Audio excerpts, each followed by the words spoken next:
జగన్మోహన్ రెడ్డి గారు బాగా ఫ్రస్ట్రేషన్లో ఉన్నారని నాకు అర్థమైంది. అధికారంలో ఉన్నప్పుడు దౌర్జన్యాలు, ఇంకో పక్కన అవినీతి అడ్డగోలుగా వ్యవహరించారు. ప్రతిపక్షానికి వచ్చిన తర్వాత ఈరోజు నీతులు విలువల గురించి మాట్లాడుతూ నిజంగానే చాలా చాలా ఆశ్చర్యంగా ఉంది.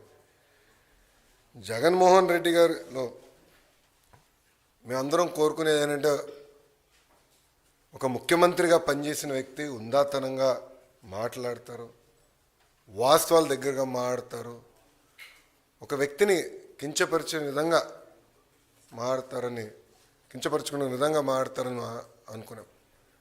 కానీ ఇదంతా చూసిన తర్వాత ఇందులో ఆయనకి ఏమీ లేవు, ఏది రాదని నాకు అర్థమైంది. అధికారంలో ఉన్నప్పుడు ప్రజల్ని కలవలేదు, ప్రతిపక్షానికి వచ్చిన తర్వాత హౌస్కి రారు. అంటే ఎప్పుడు దూరంగా బతకాలని కోరుకునే వ్యక్తి జగన్మోహన్ రెడ్డి గారు. ముఖ్యమంత్రి పదవి కోసం సొంత తండ్రి శవాన్ని పక్కన పెట్టుకుని ఆనాడు సంతకాలు సేకరణ చేసిన వ్యక్తి జగన్మోహన్ రెడ్డి గారు. 2019 ఎన్నికల్లో సొంత బాబాయిని లేపేసి మేమేదో చేశామన్న నింద మా పైన వేసిన వ్యక్తి జగన్మోహన్ రెడ్డి గారు. ఇంతేకాకుండా ఈరోజు ప్రభుత్వం పైన, బడ్జెట్ పైన, గౌరవ ఉప ముఖ్యమంత్రి గారి పైన మాట్లాడి చూస్తే నిజంగానే నాకు చాలా ఆశ్చర్యం వేస్తుంది. పరదాల ప్రభుత్వం ఈరోజు పోయింది. అదేవిధంగా బూతులు తిట్టే శాసనసభ్యులు కూడా పోయారు. ఎప్పుడు లేని విధంగా ప్రజల కోరిక మేరకు ప్రజలకు ఏదైతే అవసరం ఉందో అది ఈరోజు బడ్జెట్లో మేము పెట్టుకుంటాం జరిగింది. ఎన్నికల ముందల వై నాట్ 175 అని పదే పదే చెప్పిన వ్యక్తి ప్రజలు 11 స్థానాలు ఇచ్చారు. ప్రజలే మీకు ప్రతిపక్ష హోదా ఇవ్వకూడదని నిర్ణయించుకున్నారు. అది ఆయన ఇప్పుడు కూడా తెలుసుకోకుండా నిన్న చెప్పా, వన్డే ముఖ్యమంత్రి అని. కరెక్ట్గా హౌస్ ప్రారంభమయ్యే రోజు మొదటి రోజు వస్తారు, నాకు ప్రత్యేక హోదా, క్షమించాలి, నాకు ప్రతిపక్ష నేత హోదా ఇవ్వాలి అని కోరుకుంటాడు, వెళ్ళిపోతాడు. మళ్ళీ ఎప్పుడు ఆయన కంపడరు. అలాంటి పరిస్థితి మనందరం చూస్తున్నాం. ఇప్పుడు ఆయన ఆలోచించాలి, ఎందుకు 11 స్థానాలు ప్రజలు ఆయనకి ఇచ్చారు. ఆయన ఆలోచించాలి, ఎందుకు సొంత తల్లి, చెల్లి, కార్యకర్తలు, నాయకులు ఆయన నమ్మట్లేదని. మొన్న బ్యాలెట్ ద్వారా దాదాపు 67% ఓట్లు కూటమి అభ్యర్థులు ఆల్పాటి రాజేంద్ర ప్రసాద్ గారు, ఇంకో పక్కన రాజశేఖర్ గారు ఓట్లు సాధించారు. నేను చెప్పా, ఈవీఎం అయినా బ్యాలెట్ అయినా గెలుపు కూటమి ప్రభుత్వంది. అలాంటిది ఈరోజు గౌరవ ఉప ముఖ్యమంత్రి గారిని కించపరిచే విధంగా ఆయన మాట్లాడారు. ఆయన మాజీ ముఖ్యమంత్రి జగన్మోహన్ రెడ్డి గారు ఒకసారి ఆలోచించారు. మొన్న ఎన్నికల్లో ఆయనకు వచ్చిన మెజారిటీ ఎంత, గౌరవ ఉప ముఖ్యమంత్రి గారికి వచ్చిన మెజారిటీ ఎంత? మొన్న జరిగిన ఎన్నికల్లో వైకాపాకి ఎన్ని సీట్లు వచ్చినాయి, జనసేన పార్టీకి ఎన్ని సీట్లు వచ్చినాయో ఆయన ఒకసారి ఆలోచించాలి. అంతేగాని నోరుంది కనుక ఇప్పుడు కూడా నేను అనుకుందే రైటు, అధికారంలో ఉన్న వాళ్ళు నేను కించపరిచే విధంగా మాట్లాడతాను, ఎగతాళి చేస్తూ ఉంటాం, నిజంగానే చాలా చాలా బాధాకరం. ఈరోజు రాష్ట్రంలో మీరు చూస్తే ఎప్పుడు లేని విధంగా మన అభివృద్ధి కార్యక్రమాలు మనం ప్రారంభించుకున్నాం. ఎప్పుడు రాని విధంగా ఈరోజు పెద్ద ఎత్తున ఆంధ్ర రాష్ట్రానికి పెట్టుబడులు వస్తున్నాయి. మీరు చూసారు, ఒక టీసీఎస్ కానీ, ఆర్సిలర్ మిత్తల్ కానివ్వండి, ఎన్టీపీసీ గ్రీన్ కానివ్వండి, రిలయన్స్ సిబిజీ ప్రాజెక్టులు కానివ్వండి, ఇట్లా అనేక పెట్టుబడులు ఎప్పుడు రాని విధంగా మన రాష్ట్రానికి వస్తున్నాయి. గత ప్రభుత్వం కనీసం గుంటలు కూడా పూడ్చలేదు, ఆ గుంటలు పూడ్చే కార్యక్రమం కూడా మేము తీసుకుంటున్నాం. అంతేకాకుండా ఎప్పుడు జరిగిన విధంగా సంక్షేమం కూడా మేము చేస్తున్నాం. ప్రజలందరూ ఒక విషయం గమనించాలి, 2014లో పెన్షన్ 200 రూపాయలు, చాలని పెన్షన్ని 2000 రూపాయలు మేము చేసాం. 5 సంవత్సరాలు 2000 చేసాం. గత ప్రభుత్వం 1000 రూపాయలు పెంచేదానికి 5 సంవత్సరాలు తీసుకుంటే మొదటి నెలలో మేము అదే పెన్షన్ ఇంకో 1000 రూపాయలు మేము పెంచాం. వికలాంగులకి 6000 రూపాయలు ఇస్తున్నాం. బెడ్కి పరిమితమైన వాళ్ళకి నెలకి 15,000 రూపాయలు ఈరోజు కూటమి ప్రభుత్వం అందజేస్తుంది. ఇంకో పక్కన అన్న క్యాంటీన్, గత ప్రభుత్వం అన్న క్యాంటీన్ మూసేస్తే మన ప్రభుత్వం ఏర్పడినంటే 198 అన్న క్యాంటీన్లు తిరిగి ప్రారంభించాం. ఎవ్వరు ఊహించిన విధంగా 1 కోటి గ్యాస్ సిలిండర్లు ఈరోజు కూటమి ప్రభుత్వం ఉచితంగా అందజేసింది. ఇంకా ఇసుక కూడా మీరు చూశారు, కేవలం లోడింగ్ ఛార్జీలు, ట్రాన్స్పోర్టేషన్ ఛార్జీలు తప్ప ఇసుకను కూడా మనం ఫ్రీ చేసాం. ఇంకా మిడ్ డే మీల్లో కానివ్వండి, సంక్షేమ హాస్టల్స్లో కానివ్వండి, ఈరోజు ఫైన్ రైస్ కూడా మన ప్రభుత్వం అమలు చేయబోతుంది. ఇంకా మే నెలలో తల్లికి వందనం కార్యక్రమం కానివ్వండి, అన్నదాత సుఖీభావ కార్యక్రమం కూడా అమలు చేయబోతున్నాం. 5 సంవత్సరాలు వాళ్ళు ఒక్క డిఎస్సి వేయలేదండి. అసలు డిఎస్సి పైన మాట్లాడే అర్హత మీకు ఎవరిచ్చారండి? నిరుద్యోగులు మా పైన బాధ్యత పెట్టారు.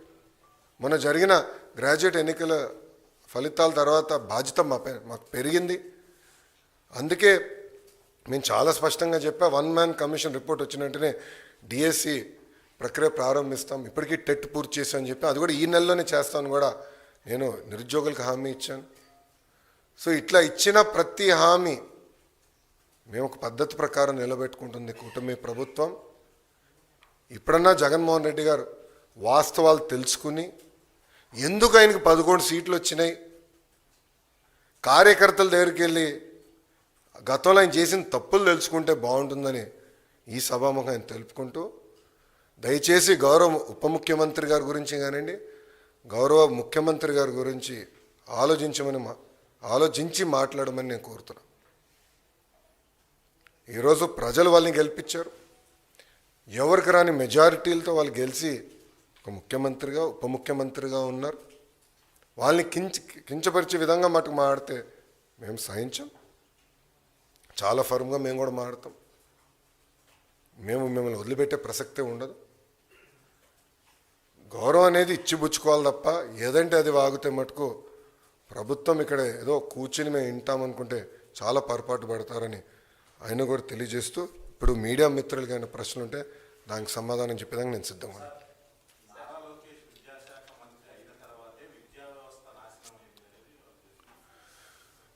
జగన్మోహన్ రెడ్డి గారు హెలికాప్టర్లో తిరిగేవాడండి. ఆయన పైన హెలికాప్టర్లో తిరుగుతుంటే కింద చెట్లు నరికిన రోజులున్నాయి. ఆయన హెలికాప్టర్లో తిరుగుతుంటే కింద ట్రాఫిక్ ఆపేసిన రోజులు కూడా ప్రజలు చూశారు. అందుకే వాస్తవాలు ఆయన తెలీదు. గత ప్రభుత్వం 5 సంవత్సరాలు 12 లక్షల మంది పిల్లలు ప్రభుత్వ పాఠశాలకు దూరం అయ్యారు. ఎందుకు అయ్యారో ఆయన సమాధానం చెప్పమనండి. ఐబీ స్కూల్ ఆయన పెట్టలేదు.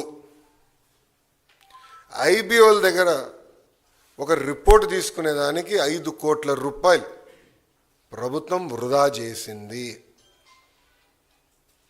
టోఫెల్ ఎక్కడ సక్రమంగా అమలు చేయలేదు. సిబిఎస్ఈ స్కూల్స్ తీసుకురాలేదు. సిబిఎస్ఈ ఎగ్జామ్కి మన పిల్లలు పంపిద్దాం అన్నారు. నేను మాక్ టెస్ట్ పెట్టా, ఎందుకంటే నేను కూడా సిబిఎస్ఈ స్టూడెంట్. మాక్ టెస్ట్ పెట్టా. అది నేను చూసిన మాక్ టెస్ట్ నిర్వహించిన తర్వాత 90% మంది పిల్లలు ఫెయిల్ అయ్యారు. అప్పుడు నేను భయపడ్డా, ఎందుకంటే పిల్లలు రెడీగా లేరు. 3 సంవత్సరాలు పోస్ట్పోన్ చేసి పిల్లలు రెడీ చేద్దాం అనే లక్ష్యంతో పనిచేశాం. సో ఇప్పుడన్నా వాస్తవాలు తెలుసుకుని ఆయన మాడితే బాగుంటుంది. అయినా ఇంత చర్చ జరగాలంటే శాసనసభకు రావచ్చు కదండి, ఎవరు రావద్దు అంటున్నారు ఆయన? ఏంటమ్మా? మీడియా మిత్రులు మీరు అందరూ ఒకటి గమనించాలి. రోడ్లపైన పోలీసుల సంఖ్య తగ్గింది. పోలీసులు పెద్ద కంపట్ల, పరదాలు లేవు. ఎవరంటే వాళ్ళు ప్రశాంతంగా రావచ్చు. ఆయన ఒక పులివెందుల ఎమ్మెల్యేగా ఆయన హక్కులు ఉన్నాయి. ఆ హక్కులను వినియోగించుకోవచ్చు, హౌస్కి రావచ్చు, ప్రజల సమస్యల గురించి అక్కడ ప్రస్తావించవచ్చు. కానీ నిన్న ఎప్పుడైతే భారీ మెజార్టీతో కూటమి గ్రాడ్యుయేట్ ఎమ్మెల్సీలు గెలిచారో ఆయన భయం పట్టుకుని బెంగళూరు నుంచి ప్రత్యేక విమానం వేసుకుని పరిగెత్తుకుంటూ వచ్చి ఈరోజు ప్రెస్ మీట్ పెట్టారు. 2 రోజులు మళ్ళీ బెంగళూరుకి వెళ్ళిపోతాడు. నాకు ఎలాంటి డౌట్ వద్దు మీకు. కరెక్ట్గా 2 రోజులు ఉంటే 2 రోజుల తర్వాత బెంగళూరుకి వెళ్ళిపోతాడు. సో రమ్మని చెప్పండి, ఆయన్ని రమ్మని చెప్పండి. చట్టాన్ని ఉల్లంఘించి ప్రతిపక్ష హోదా ఇమ్మంటారు ఆయనకి? ఇప్పుడు జగన్మోహన్ రెడ్డి గారికి చట్టాన్ని ఉల్లంఘిస్తాం బాగా అలవాటు స్వామి, అందుకే అన్ని కేసులు ఉన్నాయి ఆయన పైన. ఇప్పుడు రూల్స్ ఏం చెప్తుంది? పార్లమెంట్ కానివ్వండి, అసెంబ్లీ రూల్ బుక్ చాలా స్పష్టంగా 10% ఉండాలి అని చెప్తుంది. మళ్ళీ ఆయనే గతంలో చెప్పాడు కదా, గౌరవ ముఖ్యమంత్రి గారిని చూస్తూ ఆ గతంలో ఆయనే చెప్పాడు కదా, ఒక 4-5 ఎమ్మెల్యేని లాగేస్తే ప్రతిపక్ష హోదా కూడా మీకు ఉండదు అని చెప్పాడు కదా.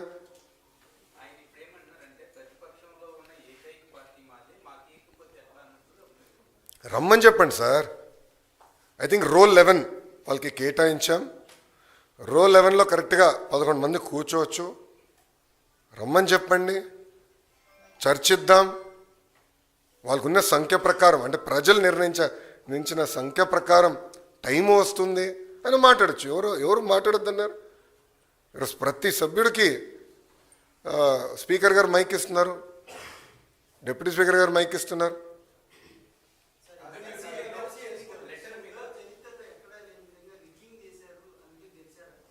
ఎవరన్నారండి? ఆయన అసలు ఆంధ్ర రాష్ట్రంలో ఉంటే కదండి స్వామి ఎన్నికలు ఎటు జరిగినాయో తెలిసేదానికి. ఆయన వెళ్ళి బెంగళూరులో పడుకుని ఇక్కడ ఎన్నికల గురించి మాడితే ఆశ్చర్యంగా లేదా అన్న? ఆయన పొలిటీషియనా? నేను అడుగుతున్నా. ఇప్పుడు నేను కూడా పాదయాత్ర చేశాను సార్.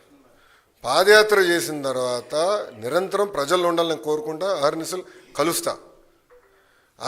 ఆయన్ని కలవకుండా, అంటే 5 సంవత్సరాల్లో దాదాపు 20 మంది శాసనసభ్యులు ఆయన కలవలేకపోయారు. గుర్తుపెట్టుకోండి. ప్రతిపక్షానికి వచ్చిన తర్వాత కూడా ఇప్పటికీ 8-9 నెలలు అయింది. ఆయన సొంత కార్యకర్తలు కలవట్లేదండి.